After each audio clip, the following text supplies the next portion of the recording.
This is Chronicle on WCVB Channel 5. Take several heaping tons of King Arthur flour. Our mission is about building communities through baking. Add a thing of beauty and science. It's a reflecting telescope. Sprinkle in a handful of troublemakers. Teasers, tricks, 3D puzzles, and I'm a tormentor. Ted discovers the ingredients of Norwich, Vermont. In this town, fried avocados. It's a thing. eat up and slow down. It's just a throwback in history to the way the world used to be. The main streets and back roads of Norwich, Vermont. Next on Chronicle. Good evening, everyone. The Green Mountain State is at its greenest right now, and that's reason enough for Ted Reinstein to head up Route 91. His destination, a busy town that intrigues visitors with its baking, making, hosting, and haunting. Summers in Vermont are special. Spectacular scenes of mountains and greenery, rivers and farms. This is Norwich, Vermont, about halfway up the state, right on the New Hampshire border. If you vacation up north in the summer, you might find yourself passing right through Norwich, Vermont. The folks who live here say that's okay. They don't mind visitors, mind you, but they do enjoy having the town to themselves. The summer it actually slows down a little bit, and there really isn't a lot of tourism right nearby here. One of the things about Norwich that I always appreciated is how polite everybody is. People just stop, wave at you and say hello, and nobody locks their doors. It's just a throwback in history to the way the world used to be. A former Marriott Hotels executive, Joe Lavin, fell in love with Norwich when he visited his son at nearby Dartmouth. In fact, he liked it so much, he wanted to buy the Norwich Inn. Only problem, it wasn't for sale to an outsider. So there was a little bit of a check this guy out, make sure he's okay. You know, he's a Marriott guy, he's corporate. So we got to make sure he's got the essence, what we want here. And so that was part of the negotiation. So I guess I passed. That was in 2006. Since then, Lavin has stayed true to his promise to maintain the inn's character. The brewery remains on site. Specially made Norwich Inn cheese tempts guests in the lobby. The large covered porch, rocking chairs, and quaint rooms maintain an old New England style enjoyed by visitors here for 226 years.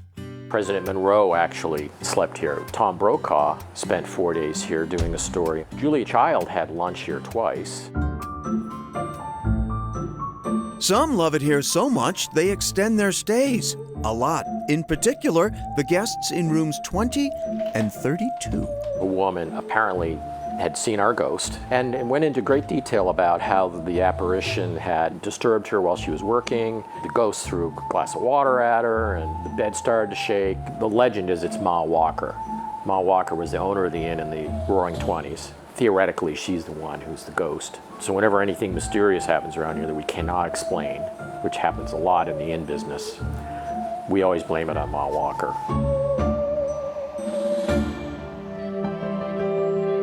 Down Main Street and off a back road, a home on a hill. This serene setting is a muse to Father Fred and son Russ Schleipman. We got good skies. The sky isn't polluted here. Yeah, it's dark and clear. Which makes this property perfect for stargazing. Dad was interested in astronomy when I was a kid and made other telescopes with a group at Dartmouth, so I was kind of bathed in it tangentially. I was aware, but I've become much more aware because of this project. The project, recreate the Porter Garden Telescope, first developed in 1920 by Russell Porter. Another Vermonter, Porter is considered the father of amateur astronomy.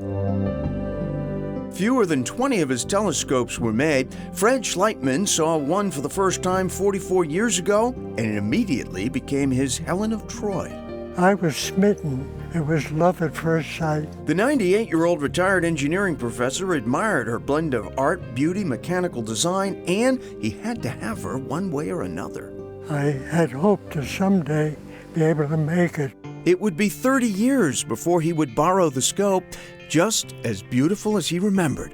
along with his son Ross Schleitman, set about his recreation, upgraded the instruments, and now it works just as well as any amateur telescope out there. It's a reflecting telescope, the bottom of which is a parabolic mirror. It's like a makeup mirror. It magnifies, only it's accurate to millionths of an inch. The image comes up, hits that diagonal mirror, and bounces out to a little eyepiece. That eyepiece magnifies the image of what that mirror is seeing. With this, the tube has turned into a leaf in bronze, making it sculptural. The beauty of that is the optics lift out in seconds and you're left with a beautiful sculpture that's also a sundial. The Schleitmans sell garden telescopes all over the world.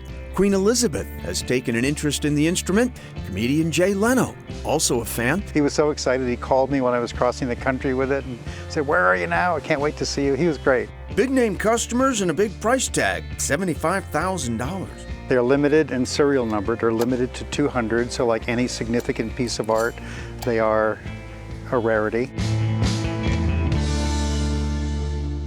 Now, Nantucket residents and visitors will have a chance to try that extraordinary telescope for themselves.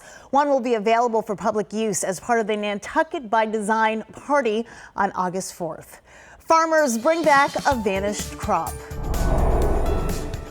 People don't think of wheat coming from Vermont.